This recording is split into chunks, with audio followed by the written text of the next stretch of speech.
All right, welcome everyone to today's lecture. So this week, this is the 5th week, and today is the 23rd day of the 12-week lecture. This week, we are focusing on preliminary provisions. Preliminary provisions. We said every bill or legislation has 4 parts: preliminary provisions, principal provisions, miscellaneous provisions, and final provisions.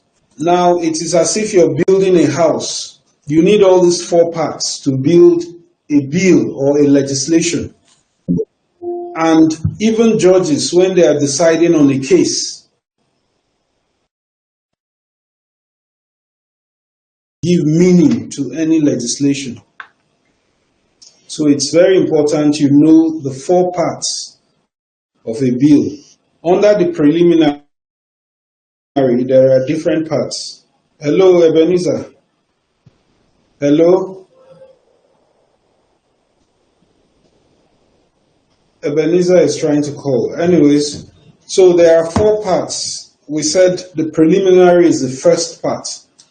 Even within the preliminary, if you look in your chat box, you will see the components of the preliminary provisions. It will be posted there. So we started on Monday. We repeated on Tuesday. Today we want to have a discussion about these parts of the bill. So today is a discussion. I'm going to call on each person to tell us each part of the preliminary provisions and explain to us what you know about it. So the first one is the long title. Mpo Molupe, please, can you share with us the long title? Hi everyone. This is my first time this week to attend classes, so okay. I'm not able to answer here. Okay. Then Lekaka, please, can you also try with the long title? What is the long title?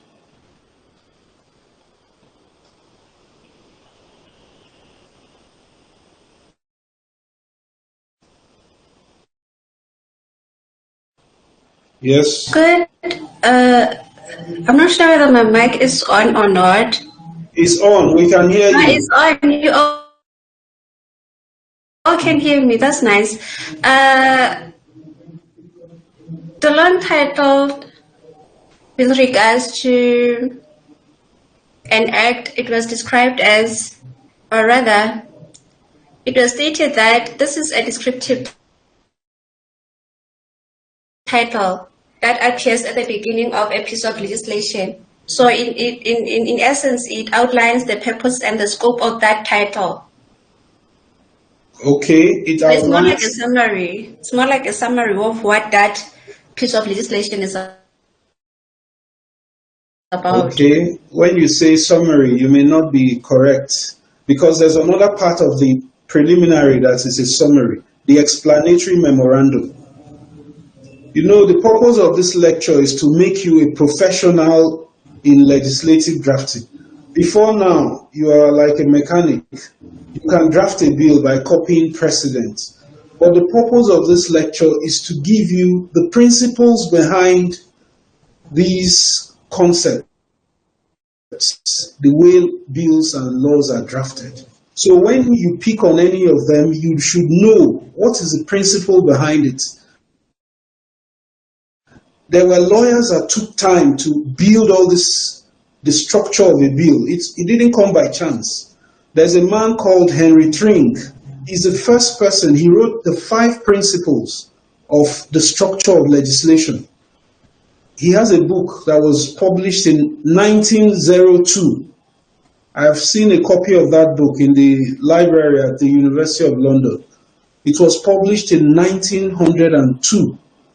The structure of legislation, the 5 rules So all you see that we're learning is not a random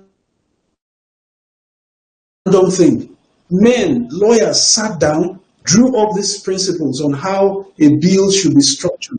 So when we spend time to do these things, it's not random.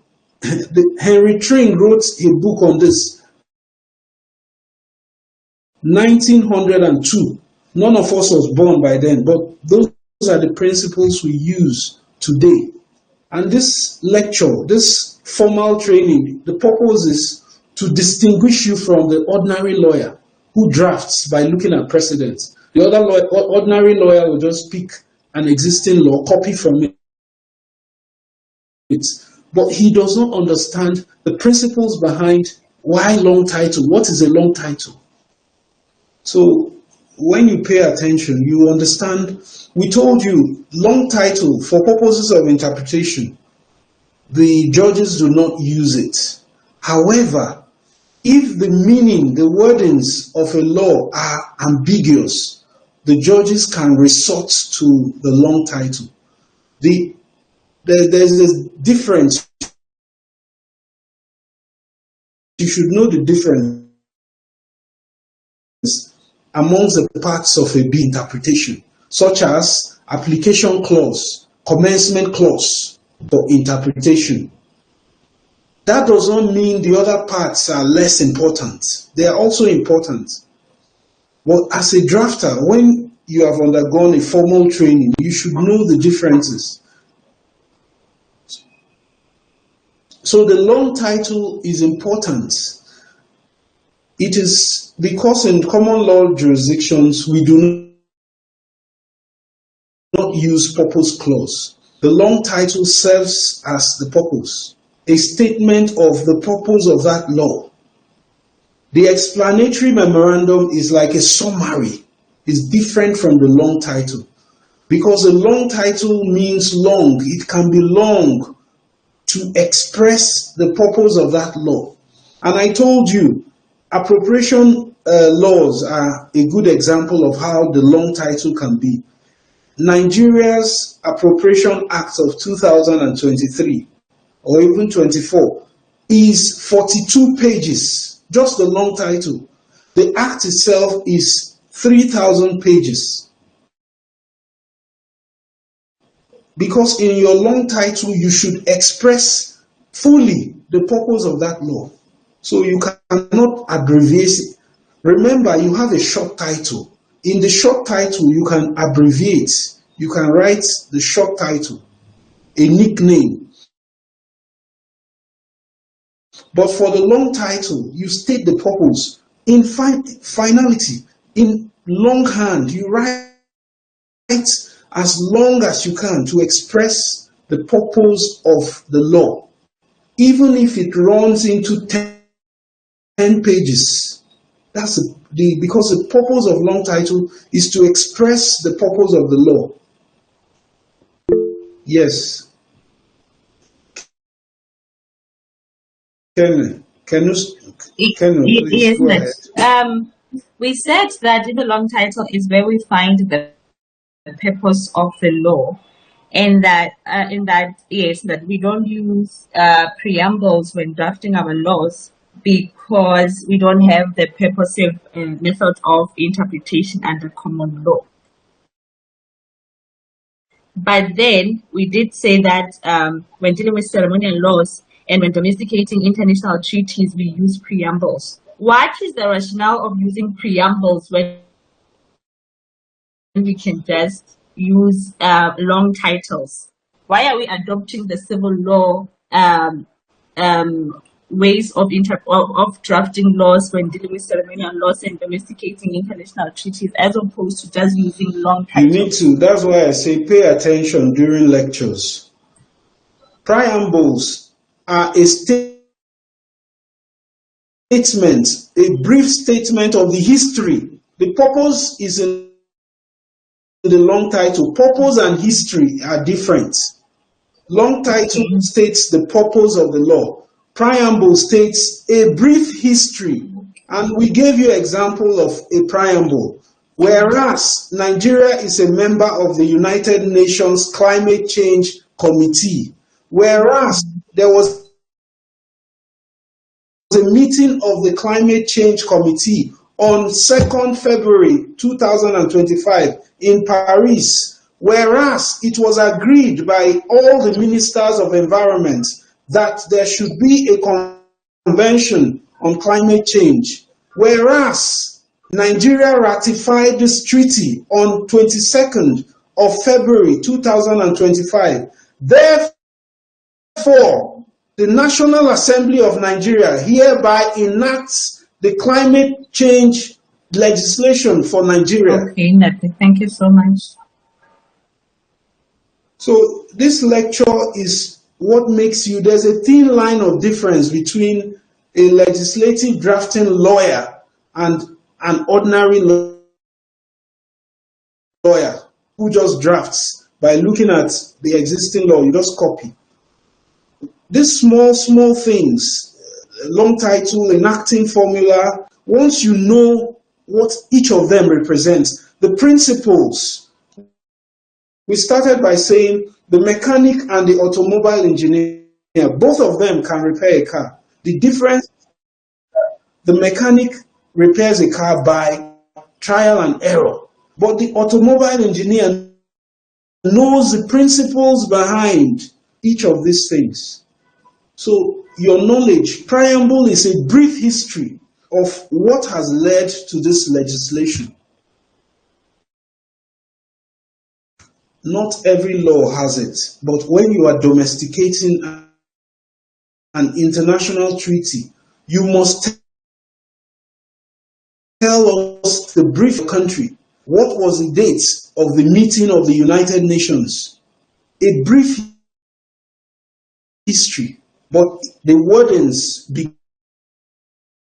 begins with whereas in capitals, whereas Nigeria is a member of the United Nations organization, whereas the United Nations had a meeting on climate change on so dates, whereas Nigeria Minister of Environment ratified the treaty on so dates, then therefore National Assembly, in exercise of Section 10 of the Constitution, Section 12, which deals with domestication of treaties, hereby enacts a legislation to give effect to the United Nations Climate Change Convention. You must take that history. That's the use of preambles. This is the knowledge that makes you different from the other lawyer who does not even know what preamble is about. All right. So we continue. What is the enacting formula or the enacting clause? We are going line by line. So Mr. Kingsley, can you share with us?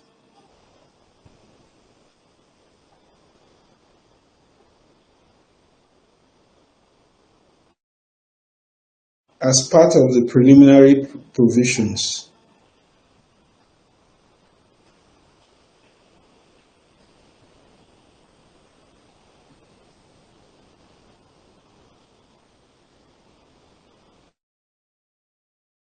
Mr. Kingsley, please confirm you're there.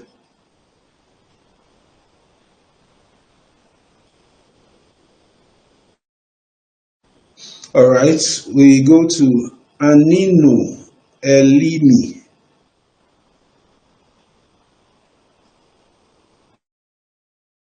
Can you share with us what do you understand by the enacting formula or enacting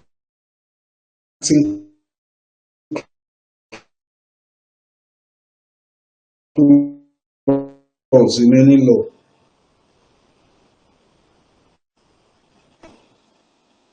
Okay, can you unmute your mic? We have a tradition here. If you're new, you introduce yourself. Please, can you introduce yourself? Anino Elimi. Click to unmute your mic and share Tell us where you're logging in from. Hello, madam. Anino, we can see you, but we need to hear from you. Can you unmute your mic? Click on the microphone. You need to unmute, madam. There's a microphone icon. Click on unmute. You need to click on it before you can speak. Microphone. Click on unmute so that you can speak. On your screen, there's a microphone. Click on it. All right. While we're waiting for her, let's move on to Honorable Kolade. Please share with us what is the enacting formula in any law. Thank you, Prof. From my own understanding, I think it speaks to the authority that is actually the authority behind that law, whether it's a state assembly law or whether it's an act of the National Assembly of a particular country. So I think that's just about the summary of the clause. The clause is about the authority. Now, every country has its own enacting formula. You can't use the enacting formula of Nigeria for the Kingdom of Lesotho. Every country has its own enacting formula. I told you in the United Kingdom, their enacting formula is different because of their style of government.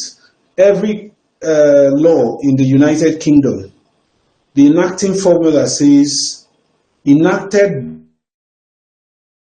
by His Majesty, the King of England or the United Kingdom, and the Parliament of the United Kingdom.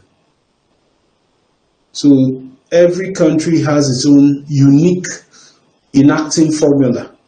In Saudi Arabia, because the king is the lawmaker, their enacting formula reads as follows: in the name of Allah, the most beneficent, His Majesty the King hereby enacts. So every country has its different enacting formula. The enacting formula is the legislative authority that makes the law. The legislative authority that enacts the law. You have to state it there in the law. In India, the enacting formula is different because they number their parliaments, the national parliament, which is called the Union Parliament. So, for example, if this year, the parliament, if there was election this year, the parliament that is sitting now may be called the 200th Union Parliament because India gained independence in the year 1948. So they number their parliaments every 4 or 5 years according to when they gain independence.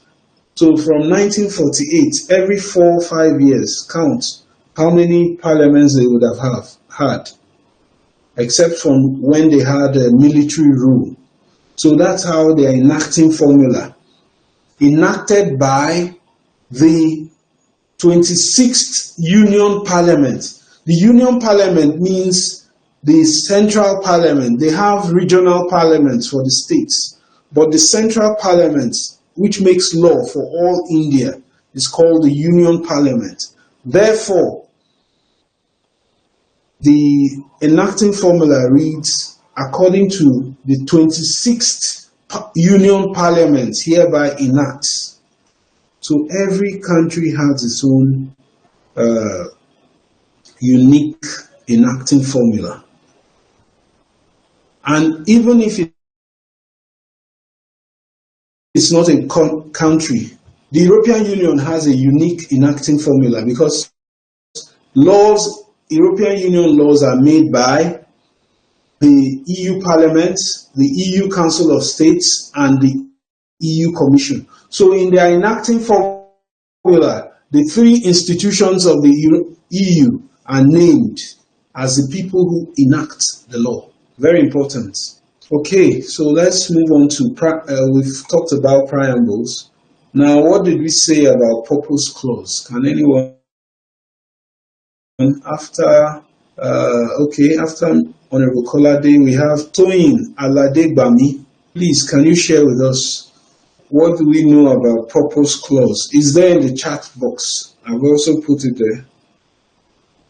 You can unmute and speak. The line was breaking. Can I have the question again? You were talking about enacting formula, then the line kept breaking. Okay. Good afternoon, everyone. Any other person confirm? Did you hear me speak about enacting formula? Was it clear? I was hearing it, but it was breaking. Please, can someone else confirm? Can you hear me clear? Yes, very well, sir. Yes, Prof, you are clear. Okay, so it means it's your line. I said after enacting formula, we have preambles. We discussed preambles. Now, purpose clause. Who can tell us? In the chat box, we also mentioned it. What is a purpose clause? And how is it used in legislative drafting? Okay. Good afternoon, everyone. The purpose clause is usually at the beginning of the legislative drafting to introduce to readers the main reason why we are having the bill. It's I won't call it a summary, but I'd rather call it an intro in a concise way. That's the best way I can say it, and it stands alone, meaning that like a short sentence or short sentences that stands alone for ease of understanding, quick understanding of what the interpretation of the bill is. That's my understanding of it. Thank you.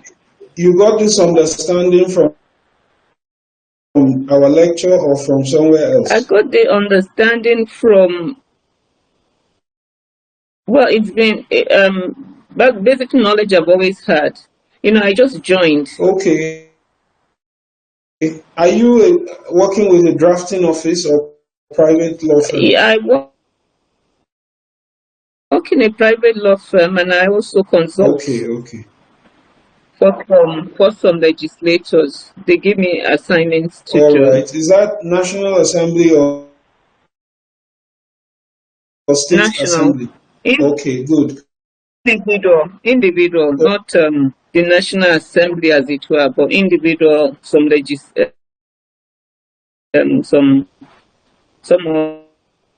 of our representatives there, 2 of them. It's a private arrangement. I'm not being paid for it. It's just a private arrangement. Thank you. So the reason you joined this class is what you knew before. We use an example to illustrate. Every lawyer can draft a bill. Once you have attended law school, you can pick up precedent and draft a new bill. However, the reason you are attending this course is to improve and upgrade your knowledge of drafting. Before you join this course, every lawyer is a mechanic. What's the difference between a mechanic and an automobile engineer? Both of them can repair a car, but what is the difference? One does it better in a more professional way that makes the job last longer and look better. Excellent. So one of them has a formal training. The automobile engineer undergoes a formal training. The mechanic learns on the job, and that's the only way he learns. But when the automobile engineer goes for a formal training, he or she is taught the principles behind the workings of the engine. The mechanic may not know how these things work, the principles, the physics behind all that. So this course you are attending is to introduce you to the principles behind drafting. Now, it just shows what you just answered showed that, okay, yes, today is you've not been following. We said in the chat box, the purpose clause as a general rule is not used in common law jurisdictions. And there's a reason for that. It is a civil law tradition in civil law jurisdictions. They use purpose clause. Now, if you read our chat box, New Zealand is a common law jurisdiction. However, they use purpose clause. They are the exception to the general rule. The general rule is that common law jurisdictions, we do not use purpose clause. Rather, to express the purpose of a bill, we write it in the long title. Now, the history is that our rules of interpretation, judges in common law, we have three major rules: the literal rule, golden rule, the mischief rule. But in civil law jurisdictions, civil law are those countries like France, all the European countries are civil law jurisdictions, except United Kingdom and Republic of Ireland. Now, in civil law jurisdictions, they use the purpose clause because their style of interpretation is purposive. What it means is, when a judge in civil law country picks up any piece of legislation, once the purpose clause is stated in that legislation, the legislation the way he understands it, they do not, and they are not bound by the literal rule of interpretation. Judges in civil law jurisdictions, such as France, have more discretion than judges in common law jurisdictions. So it affects our style of drafting. In civil law jurisdictions, their legislations are shorter than common law. In common law, we have to state everything in black and white. In civil law jurisdiction, once the purpose clause is written, the legislation there could be one page, because once you have the purpose clause, the judge will do the rest. So this is a fundamental difference between common law legislation and civil law legislation. The style of drafting is affected by the style of interpretation. So we do not use purpose clause as a general rule. So the problem is, in Nigeria, lawyers who are not trained as legislative drafting lawyers, whenever they copy legislation from civil law jurisdictions, they make the mistake of leaving the purpose clause there, statement of objectives. So you have a lot of laws from the 1990s.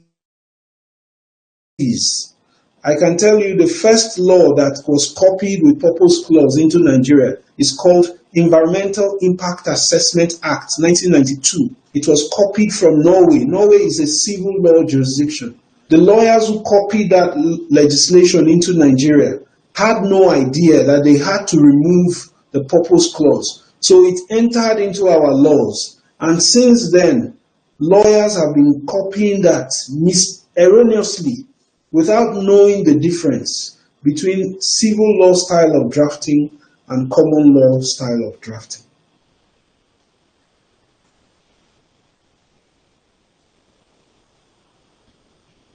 Okay, so we move on to commencement. What is the general rule when it comes to commencement, when you are drafting commencement? So I'm going to ask, the next person is somebody, Elizabeth Ramola. Please, can you share with us what is the commencement in a legislation and how is it drafted? What is the commencement? So I'm looking at the list, I'm calling on everybody on the list. We have discussed this Monday and Tuesday. Today we're just having a recap. You can unmute your mic and answer. Hello. Okay. Henry Justus, can you answer? You're the next on the list. What is the commencement date for legislation and how is it drafted?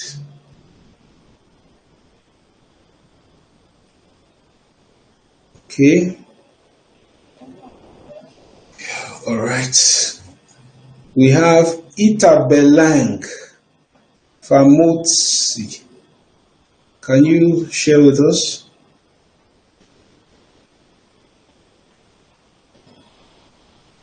Hello, sir. Good morning. Good afternoon, sir. Good afternoon, Prof. Yes. Yeah. So, sorry, I was actually doing something, so when I heard my name. So the commencement date, okay, refers to the particular date that the law will take effect or go into force. Right, and so it has to be specifically stated there or clearly stated there in the law that the commencement, this is the particular day or date that the law will be in force. That is the commencement date. Okay, this is the general rule. What are the exceptions to the general rule? Oh, as you said, I don't have any idea. Sorry. Okay. And how is commencement date written?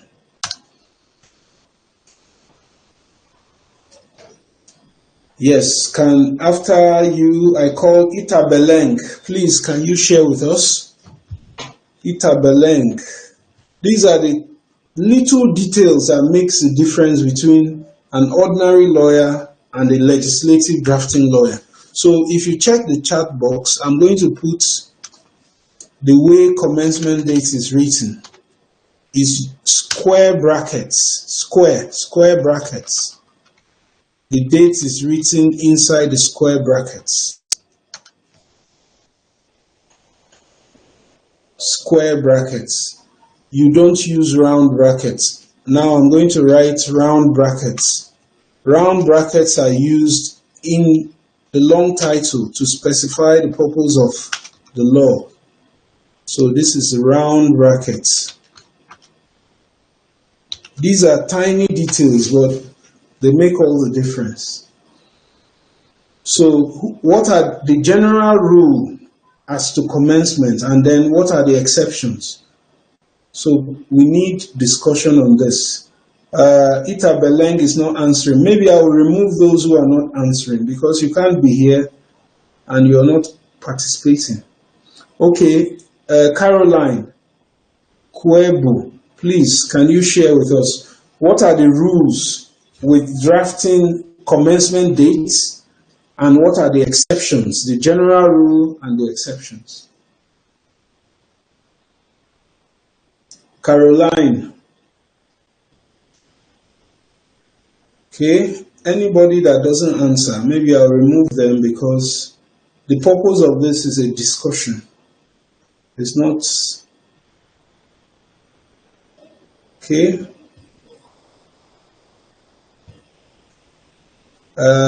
There's Ipolelo Nkasi. Your name is there. Please, can you comment? If this is your first time, you can tell us this is your first time, so you can be excused.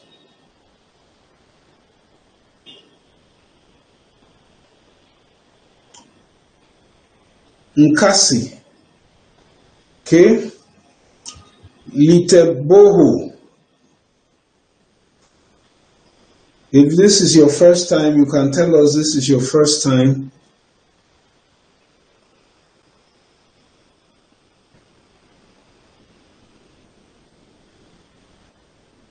Okay. Uren Mafulu. Yes, sir. Uren Mafulu, sir. Yes. What is the general? I'm sorry, my network was. Sir? What is the general rule as regards commencement dates and the exceptions to the general rule? Sorry, sir. No idea. Okay. I was not in the class yesterday, and even first day I was a bit distracted. All right. We have Sorry. Kaka. Sorry. Yes. Can you comment? Okay. We have Libby Petty. Can you comment on the commencement dates, the general rule, and then the exception? Okay. Lesson Yahoo. Hello. We'll come to Hello, you, sir. Mother. We are going alphabetically. Hello, sir. We'll come to you. And Nino, we'll come to you. Please. Okay, sir. Lesson Yahoo. Good afternoon, Prof. Good afternoon. Thank you, sir. I am not quite sure of the general rule or the exception, but what I know for a fact is that usually commencement provisions would state things like, in Lesotho, they would state things like, this act shall come into operation on the date of publication in the Gazette, unfortunately. No, in the law, in any law, there's always a commencement date. Can you look at yesterday we looked at the Labor Act. There's a commencement date. Can you look at it? The Labor Act. Yes, 2024. Just a minute. Let me just get it from my library.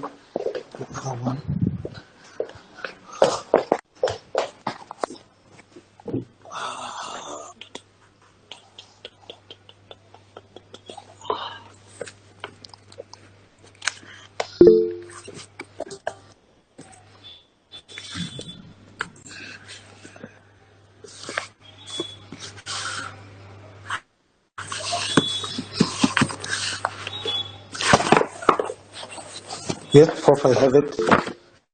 Okay, so look for the commencement date.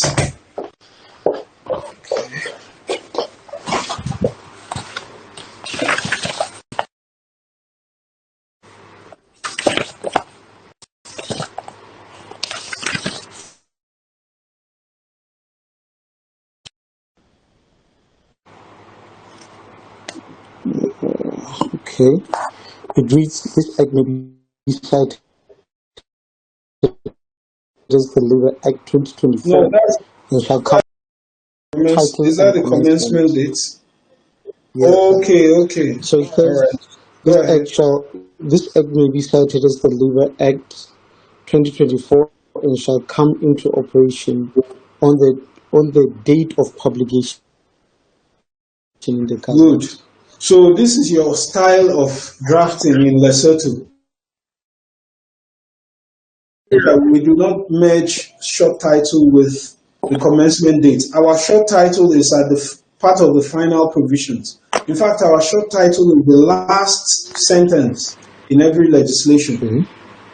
So your style is different. And for commencement in Nigeria, which is the general rule, we use square brackets. The date of commencement is written inside the square bracket. So it could be 12th February 2025. We write it there. The rule is that the commencement date of any law, legislation in Nigeria is the date on which the president assents. For you, it's your king. Any day His Majesty the King assents to the law as passed by the National Assembly, that date is the date of commencement. That is the general rule. Now, exceptions to the general rule include what you have here in the Labor Act 2024. Now, in your law, in the legal system of the Kingdom of Lesotho, the date of commencement is the date of publication in the Gazette, not the date the king assents to it. So this is an exception to the general rule. The general rule inside Interpretation Act is that the date of commencement of any legislation is the date that the king or the president signs the law. Now, there are exceptions to this general rule. The exceptions include tax legislation. Tax legislation does not commence on the date that the king signs the law or the president signs the law. Some tax legislations are backdated, retroactive, because maybe tax defaulters had not paid from a certain period. So for those kind of tax legislation, the commencement date is backdated to a date when you want the defaulters to be held liable for payment of taxes. So that's an exception to the general rule. The general rule is that the date of commencement of any law is the date that the president or the king signs the law. However, there are exceptions, exceptional cases. So tax legislation is one. Criminal legislation cannot be backdated. As a general rule, you cannot backdate criminal legislation to catch your opponents. One of the principles of legislative drafting, you cannot backdate criminal legislation. So date of commencement is an important part of legislation. It is one of the parts of the legislation that the judge looks at when interpreting legislation. For purposes of interpretation, the commencement date is part of the legislation. It's part of statutory aids to interpretation of statute. So this is the difference between a mechanic and an automobile engineer. The difference between a lawyer and a legislative drafting lawyer. You understand all these nuances. Nigeria has a problem now. The Inspector General of Police of Nigeria, his tenure was extended. However, the drafters of the law failed to write that whenever there's an amendment to a law, the commencement date is a future date. However, the drafters of this law did not specify that the commencement date shall be backdated so as to give the Inspector General of Police an additional tenure, because they do not understand the principles of legislative drafting. All right? So we keep going.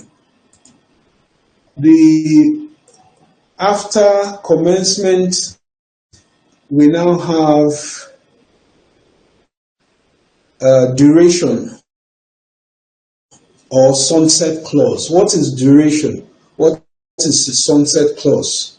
Not every law has a duration or sunset clause. So what is the general rule and what are the exceptions? So I'll call on, after Lesenyahu, there is Selbo Vondum. Selbo Vondum. We call on you. Unmute your mic and give us your comment. What is the general rule regarding sunset clause or duration clause? What is the general rule? How is it drafted? Yes, Selbo Vondum. Okay. Teboho Matakeni. Yes, unmute your mic and share with us what is the general rule about sunset or duration clause. Good afternoon, How Prof. is it drafted? Yes. From where I can remember, we said the general rule is that statutes don't have duration. They will be in force until they are repealed. But in some instances, statutes may be promulgated to serve a certain purpose. And then after that purpose, then they cease to apply. That's when they will have that sunset clause to say they will be operational from this day until this an day. example, what is the example of a law that has a duration clause?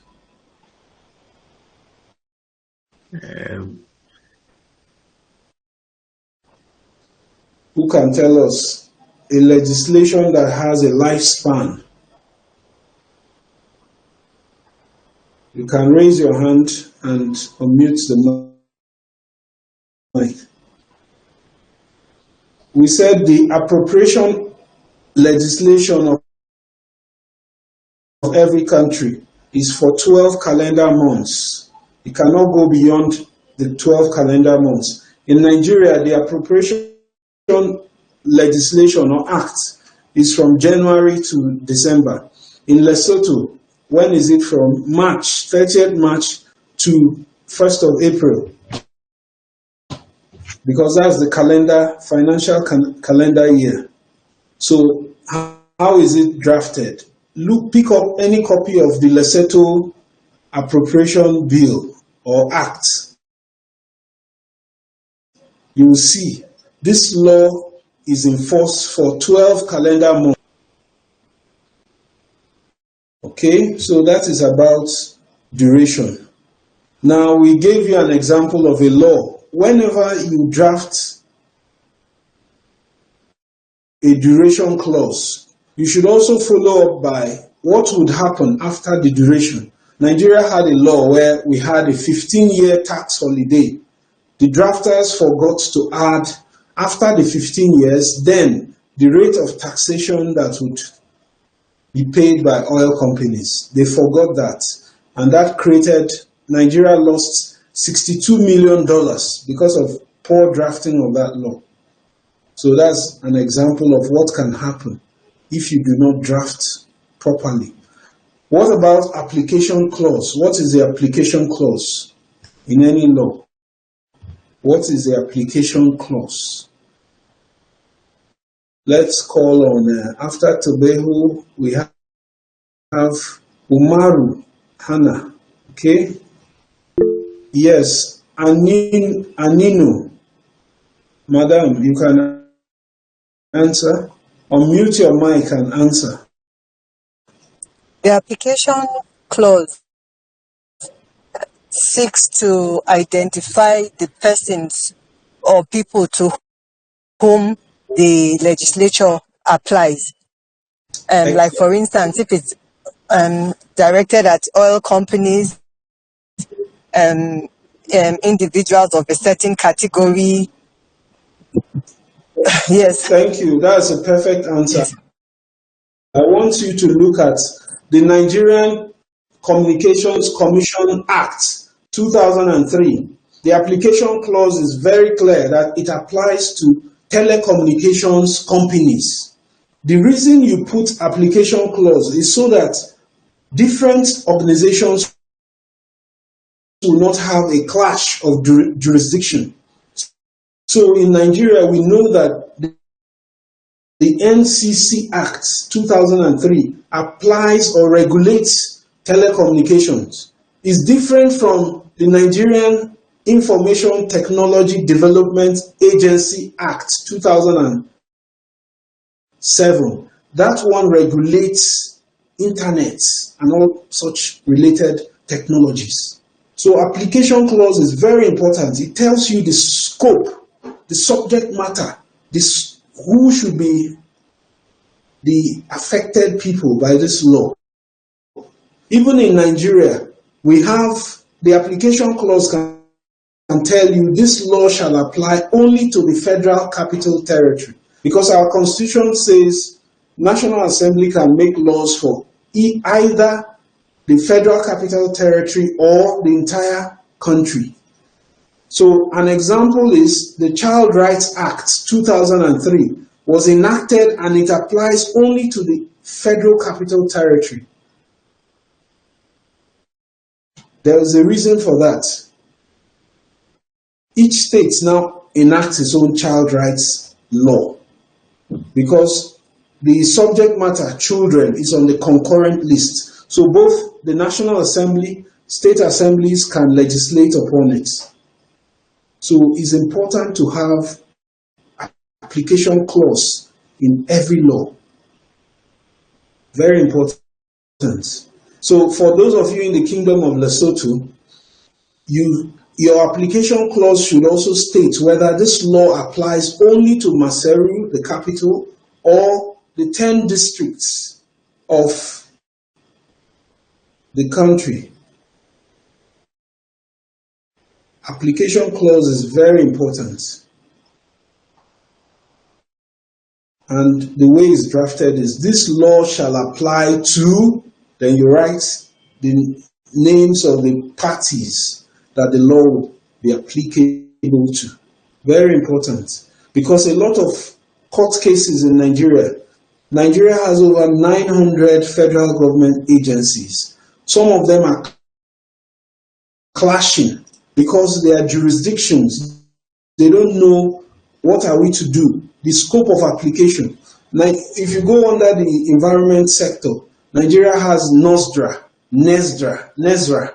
All these laws created federal government agencies, but the application clauses were not well drafted to specify who regulates what aspect of the environment.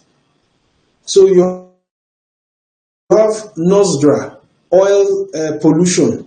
You also have NESRA, regulating oil pollution. So two of them are always clashing because the drafters did not know that in your application clause, you have to specify the aspect of the environment to be regulated by each of these different agencies. So that's the importance of having an application clause in a law. Okay, so the final part of preliminary provisions is called the explanatory memorandum. Who can tell us what is the explanatory memorandum? Explanatory memorandum.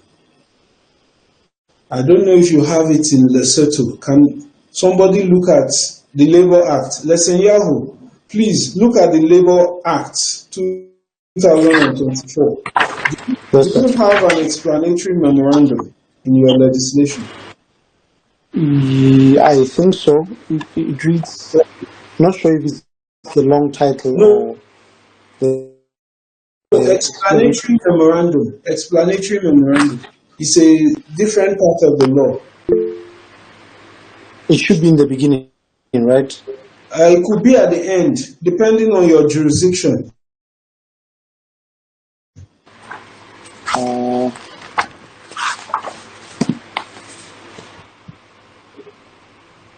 Okay. The very last page reads a statement of objects and reasons Not of the that. Labour Act There's 2024. something called explanatory memorandum. Explanatory memorandum. It's not there. If it's not there, no problem. That means you do not use it in your jurisdiction. Let's ask somebody from Nigeria. Prof, just let me just read this out, just to make sure that it's not it. In the very beginning, the first paragraph says, "I'd like to consolidate all laws relating to labor and employment, make provision for ensuring compliance with fundamental principles and rights at work and other relevant international instruments, promote the use of best labor practices in the implementation of labor standards, address the labor relations dichotomy between the public sectors and labor relations system by extending coverage to the public sector and to repeal the Labor Code Order 1992. Could that be it? Let me see. I'm opening to it. Is it okay? An act to No, that is a long title. Long title. That is the long title. So it means you do not use explanatory memorandum. So somebody Yes. from Nigeria was raising their hand. Umaru, Hannah, can you read any explanatory memorandum for us? Okay, good afternoon, sir. Good afternoon, everyone. So my understanding of what explanatory memorandum is that it is part of the long title, although it is not a major part of Let's the stop title. you. Let's stop you. It's not part of the long title. It's a Oh, separate. okay. It's a separate. Please look at any Nigerian law. You will see it. Yes, Madam Anino. Good afternoon, sir. Yes. Good afternoon, everyone. Yes, the explanatory memorandum is akin to the long No, title it's a because summary it of gives, the law. but It's not a replication of the oh, long title. yeah, sir, I'm not finished. Yes, but it gives more. It is similar. That's what I mean to the long title, but it gives more details of the content of the law in question. Okay. That's my understanding of it. Okay, Yes, Umaru Hannah, can and you it read? usually comes at the end, even though sometimes it's supposed to be considered as a provision that should come at the first. I mean, at the beginning of any. Umaru Hannah, are you looking at a long explanatory memorandum? Do you want to No, read?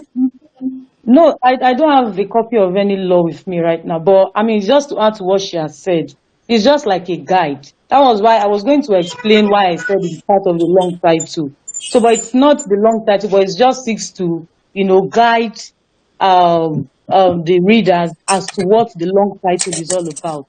And it is usually expressed in a very short form that this bill seeks to establish X, Y, and Z. So that's just what the explanatory memorandum is all about, sir. It's just a guide to Okay, what the long title is actually about, sir. somebody should pick up any legislation here and read the explanatory memorandum for us. Any legislation from Nigeria, the NCC Act. Don me kana yin yawo kana kashe fuel na? Don me kana yin yawo up and down kana kashe fuel na? Madam Anino, you have to mute your mic. Oh, so, I'm so sorry, sir. Forgive my manners. Sorry, everyone. Please, somebody in Nigeria should pick up any legislation and read the explanatory Can you show? memorandum.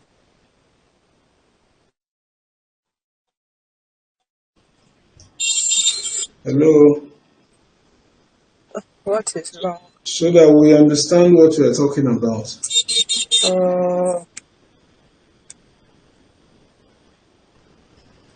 Make our office now. Yes, Umaru Hannah, you are raising your hand. Do you want to answer?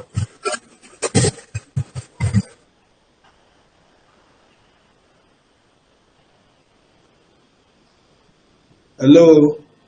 Yes, Honorable Kolade, please read for us.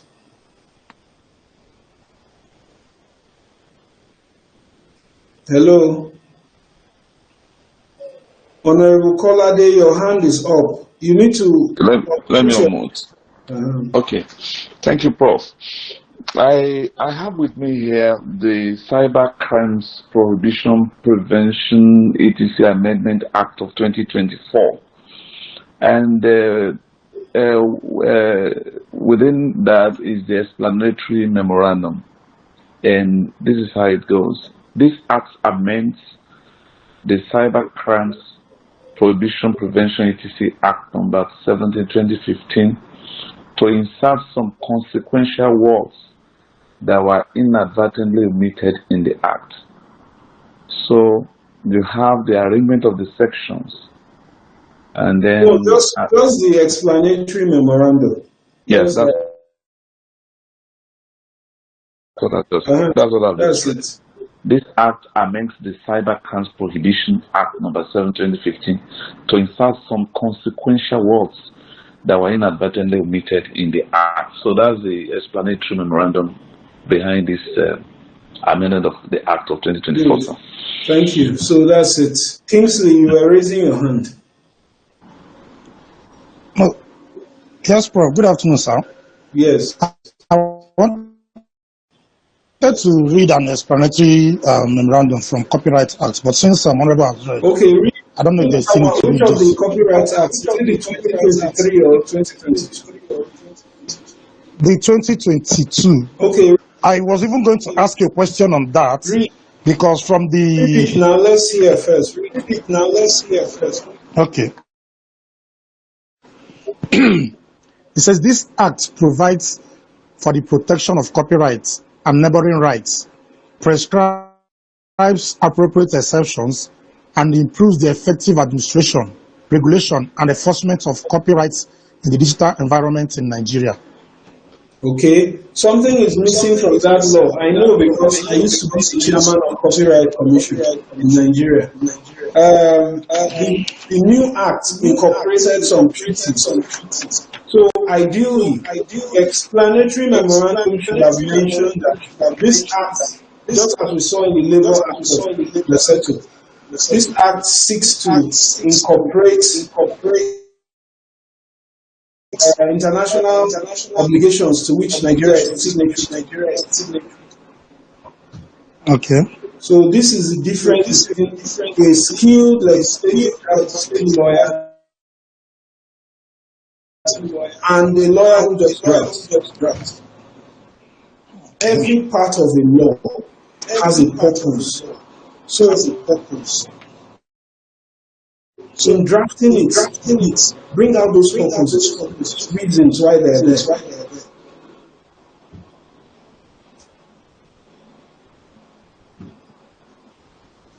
All right, Madam your hand is raised. You have questions.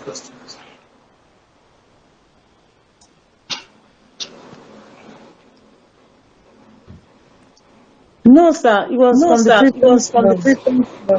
Mr. Kingsley, mute your mic. Okay, sir. Sorry, I wanted to ask you a question on this act. Okay. You know, you asked if is the if it was the 2023 Act or the 2023 Act. From the date the President assented is written 17th day of March 2023, whereas the short title says Copyright Act 2022.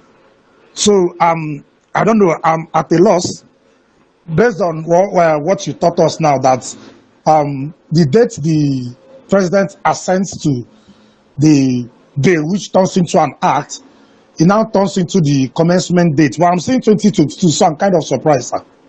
Yes, so this teaches you that when professionals are not involved, they always create problems. You see, the date 2022 was the date that the National Assembly passed it, but the President did not sign on that day. Normally, when the National Assembly enacts the law, it is sent to the President. He does not sign the same date. It may take a while. So that's why the commencement date is left blank. You use the square brackets, leave it blank. The date that the President signs, that's the day you now insert.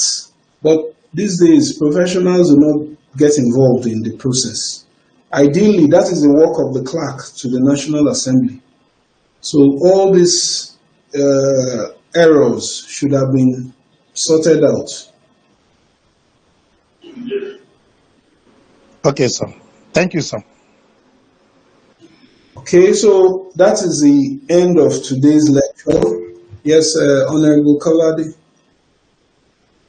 All right, sir. Thank you, sir. I just, like you said, if you check the Cybercrime Act here, the way it is, like you said, the way it's stated, it even stated when it was passed by the House, it was passed by the Senate, when it was even signed by the clerk, and of course when it was signed by this president. They're